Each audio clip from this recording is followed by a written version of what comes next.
Have you ever stopped to consider how well you manage disappointment? I mean, it's something that we all deal with on a daily basis, but how well do we actually manage it? Have you ever considered the negative effects that disappointment, when improperly managed, causes you and those around you? Properly managing disappointment is our essential topic of discourse.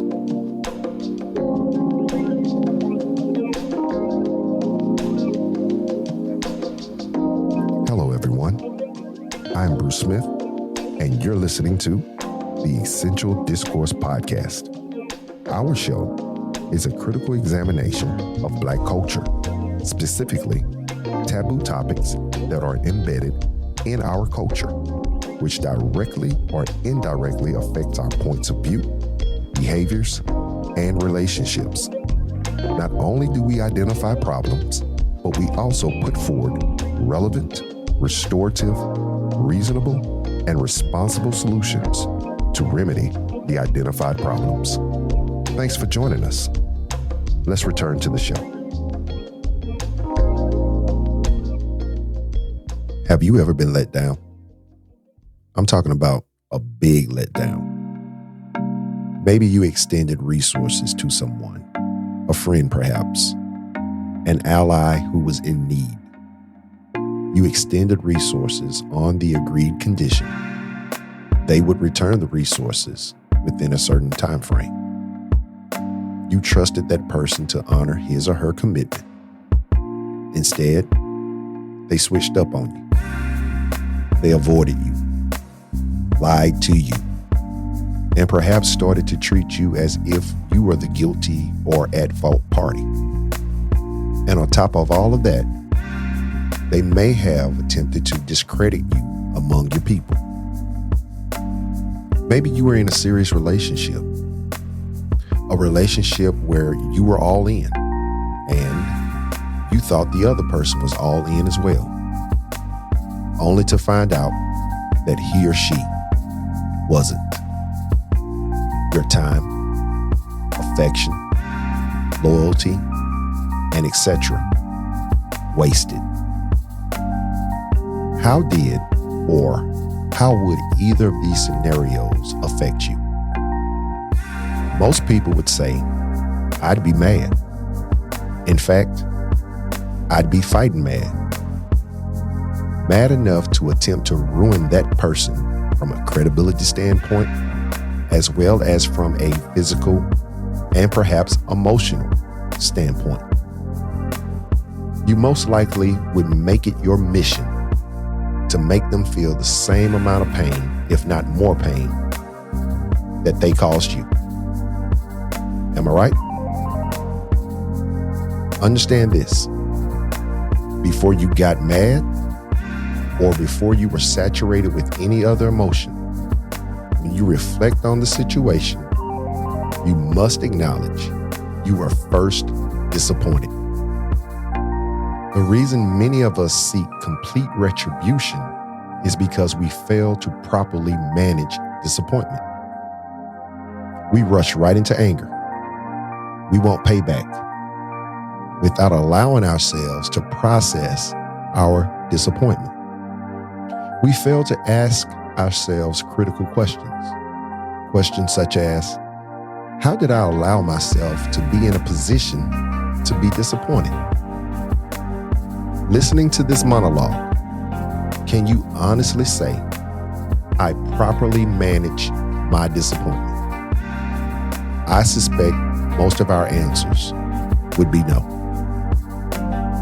In this episode, we will define disappointment, outline the dangers associated with not properly managing disappointment, and provide practical solutions that may help us better handle disappointment. Disappointment cannot be avoided. There's nothing that compares with true disappointment. Someone or something at some time will cause you to feel various kinds of pain that are associated with disappointment. Disappointment is a real-life dilemma we must all contend with. We've all been thoroughly acquainted with disappointment. We've all been disappointed by someone, the outcome of something, and even ourselves. Disappointment may result from us being rejected, betrayed, lied to, lied about, or our individual failure to obtain or achieve a particular goal we set for ourselves, and various other University of Life circumstances and situations contribute to our disappointment. We can all agree that the effects of disappointment suck. How we deal with disappointment is essential for our growth and maturity. We must devote ourselves to the process of analyzing the anatomy of disappointment to exercise authority over it. Few questions. Have you ever considered your role in disappointment? What is the true source of my disappointment? Did I assign blame rather than accept responsibility? What did I learn from my disappointment? Did I even realize there was a growth lesson assigned to that disappointment? Did I actually learn the lesson being taught by disappointment, or did I manufacture a learned lesson to accommodate my emotional state of being? Did I front as if I wasn't bothered by the disappointment? Did I get over being disappointed? And if so, how did I get over being disappointed? Am I sure that I actually got over being disappointed? Did I deal with disappointment, or is disappointment still dealing with me? To combat and defeat disappointment, we must first define what it is. The Webster's Dictionary definition of disappointment is the act or an instance of disappointing, the state or emotion of being disappointed. Well, that's cute. That is a definition. However, it doesn't explain what disappointment really is. So let's look at the root word, which is disappoint. And Webster says that disappoint is to fail to meet the expectations and or the hope of. Now we're getting somewhere. Now, is this to have us to understand that if we had not developed any expectations, any hopes for someone or something to be a particular way, then we would not have experienced disappointment? Therefore, it's best to live life without any expectations or hopes. Is that right? Absolutely not. I submit that many of us place our hope, faith, and expectations in and upon things that do not have the ability to deliver the outcomes we desire. Illustration. I know Robert. Robert works at company 123. Robert tells me to fill out an application for employment because company 123 is hiring. Robert tells me about the perks of working for company 123, which include wages, medical benefits, time off, etc., etc. Robert says to put him down as a reference. And Robert tells us specifically, I'll put in a good word for you. I believe Robert without validating if Robert is even in a position for the hiring manager or hiring department to ask for his good word. As it turns out, Robert has no ability to get me hired. However, because Robert sold me on company 123, implied that he had some pull and that he could put me on, I unwisely placed my confidence in Robert. And in this process, I allowed myself to develop an unrealistic expectation. Some call this setting yourself up for the big letdown. Simply stated, huge disappointment. Proverbs 1:18-8 states, "It's better to trust in the Lord than to put your confidence in man." A better definition for disappointment in the context for which we all experience disappointment is a psychological reaction to an outcome that does not match up to our expectations. The greater the disparity, the greater the disappointment. Constant disappointment by people we trust can lead us to start blaming, to start being resentful, and eventually develop rage. It never dawned upon me before I began researching this topic that disappointment is a gateway emotion. Just think about the most common emotional responses resulting from disappointment: sadness, anger, frustration, guilt, apathy, low self-esteem, self-isolation, and ultimately depression. These emotions, when unchecked, can result in our physical harm: headaches, numbness, decreased energy, elevated heart rate, hypertension, stomach ulcers. There's little we can do to escape disappointment. It's a real, raw emotion that hurts badly. No matter how much we tell ourselves that the outcome was expected. You know, there are people who say, well, I just knew you was going to do this and you was going to do that. No, you didn't. Because if you did, you wouldn't have put yourself in that position to let them do what you said you knew they were going to do. You know, people seem to do whatever they can to avoid recognizing that they've been disappointed. And they'll twist their thinking every which way to not recognize the truth of disappointment. We avoid acknowledging our disappointment because it comes with a sense of finality.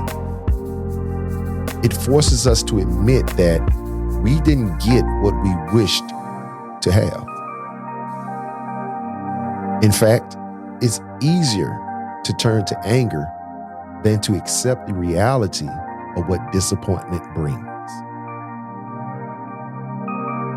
So here are the dangers. Here are the dangers of improperly managing disappointment. They are danger, discouragement, discontentment, disinterest, and destruction. Danger. If we're not careful, we'll begin to make decisions based off the pain we've experienced and we're unwilling to let go of. There's a saying that says, hurt people hurt other people. But they're only hurt people because they're unwilling to let go of that pain. They're unwilling to acknowledge, hey, I was hurt and I need to heal. And because they are unwilling to recognize these things, they start making decisions based off of their feelings. And that leads to discouragement. If you're not careful, you'll fall victim to a self-defeating mindset, a mindset that says, why even bother? It's going to turn out bad anyway. Nothing's going to go my way. You're defeated before you even begin. And discouragement leads to discontentment. Even when you get a victory, you're not satisfied. Nothing will satisfy you because you're still focused. You're focused completely on the effects of the disappointing circumstances. And because you're discontent, now you become disinterested. So not only will nothing satisfy me now, but nothing even matters because I'm unconcerned. I have become unsympathetic. I'm callous. I'm hard. I have no time to allow myself to hope, to allow myself to dream, to allow myself to operate in faith. And when all four of those come together, it ultimately leads to your destruction, to our destruction. This is the end result of internal self-mutilization, to the extent that the former you, the former me, no longer exist. Not only do we no longer exist, we can't even be repaired. We can't even be restored because of our mindset. It doesn't matter how many encouraging words we get, how many people come and, try to cheer us up. Nothing will work because of our mindsets. That is the danger of improperly managing disappointment. So Bruce, how do I properly manage disappointment? I'm so glad you asked. I got 7 steps, 7 things that you can apply to your life to help you properly manage disappointment and minimize the effects of disappointment. Here we go. Number 1, allow yourself to feel disappointed. So many people say, oh, I just power through it. It don't bother me. I got it. I'm Gucci. No, you're not. Because internally, you're playing that thing back in your head over and over and over again.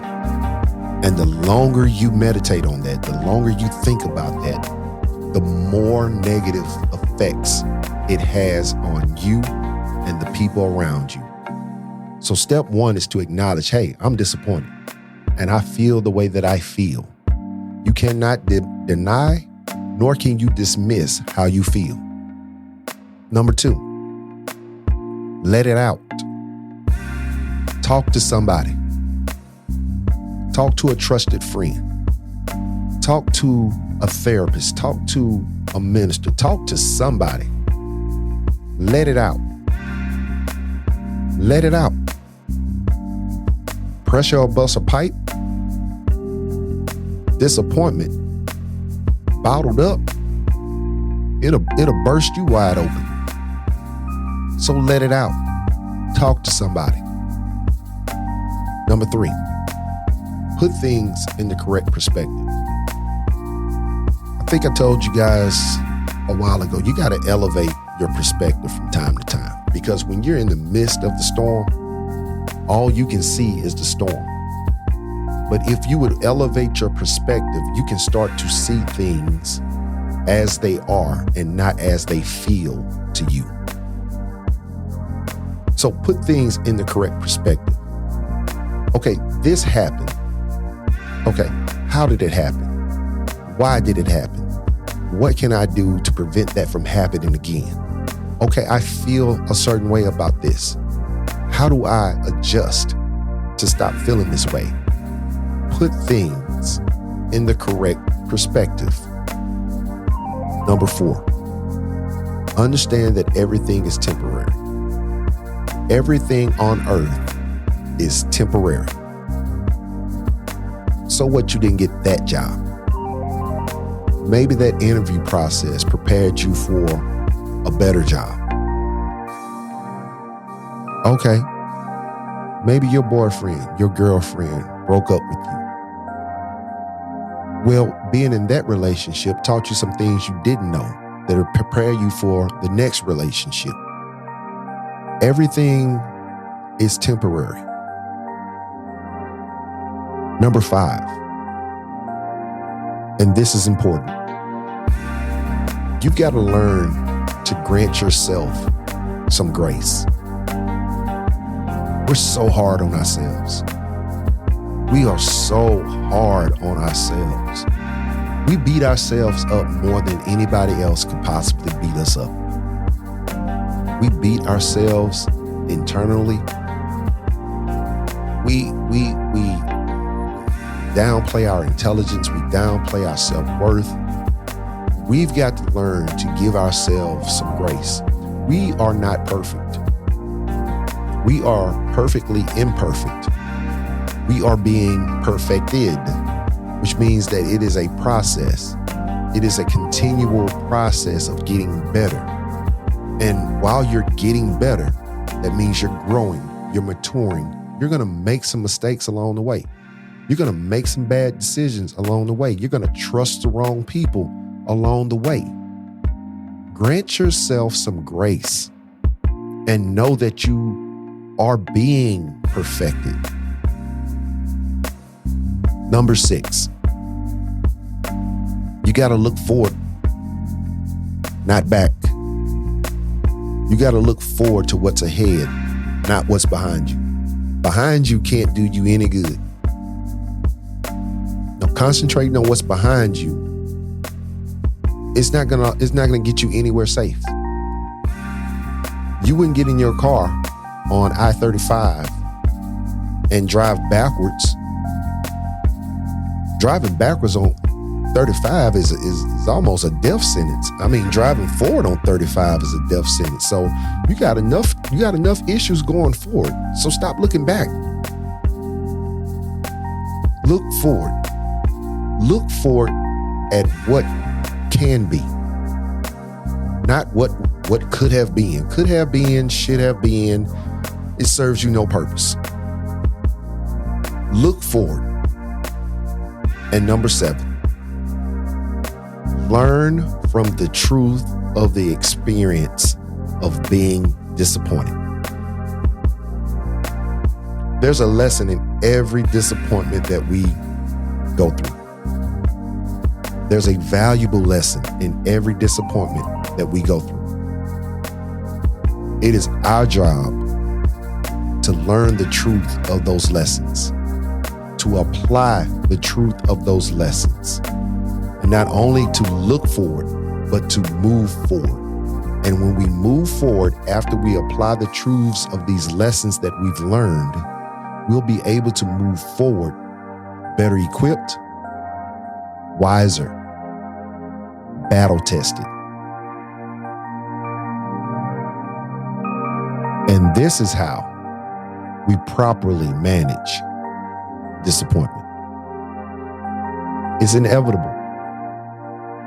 You're not going to be able to avoid it. You will be disappointed for as long as you live. Something, someone, at some time is going to disappoint you. How you deal with the disappointment makes all the difference. You can be angry, bitter, callous, or you can grant yourself some grace. You can talk about it with a trusted source. You can allow yourself to feel the way that you feel. You can learn from it and move forward. The choice is yours. I would hope that you would choose to manage it, to manage that disappointment, rather than letting disappointment deal with you. If you've ever had a moment in your life that you have measured yourself and come up short, if you've ever poured yourself into an individual, a company, a ministry, a place or thing, and didn't get the results you expected, if you've ever been good to somebody who wasn't good back, if you've ever given your best to somebody and they act like it wasn't nothing at all, then this one is for you. Frustration is disappointment hiding in your chest, screaming out of your belly, saying, I thought it would be better than this.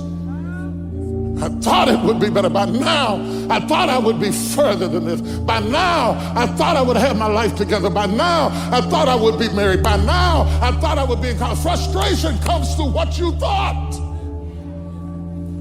When what you thought doesn't happen, you get frustrated.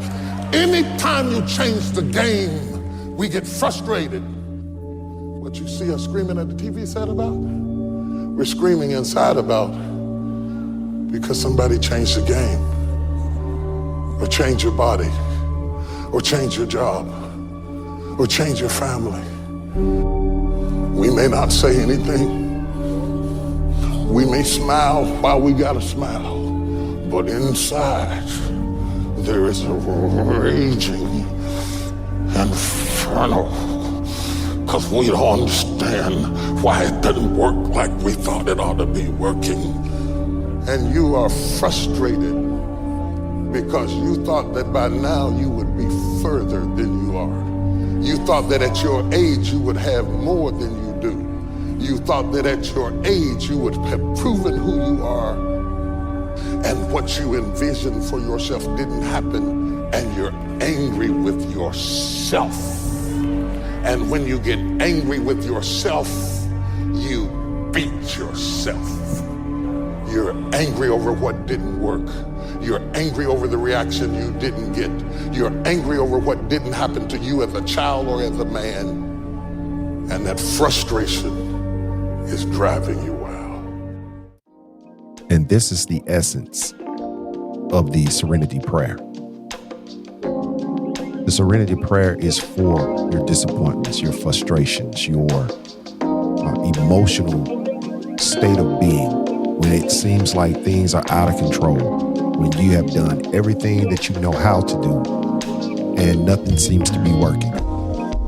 This is the essence of the Serenity Prayer. And for those of you who are not familiar with the Serenity Prayer, allow me to read it to you. It simply states, God, grant me the serenity to accept the things that I cannot change, the courage to change the things that I can, and the wisdom to know the difference. You have the ability to dominate over disappointment. The question is, will you? This concludes this episode of Essential Discourse with Bruce Smith. I hope that your perspective has been elevated and that you have been edified, equipped, and encouraged as a result of listening today. I thank you for the investment of time. If you found value in this episode, please share and recommend it to others. Your feedback, comments, and questions are welcome. Please utilize the comment section on our social media feeds, the review sections on your audio streaming service, or in the comment section on our website to communicate with me. Finally, please consider joining our community. By joining, you'll be notified of new episodes, featured guests, and my guest appearances on other podcasts or videocasts. You'll also become instantly eligible to receive our free newsletter, thank you prizes, and more. All you need to do is subscribe at www.edpshow.com and ensure that our communications that are directed to your email make it to your inbox. Until the next time, be kind to yourself and kinder to others. You've been listening to Essential Discourse with Bruce Smith. Peace and blessings be unto you.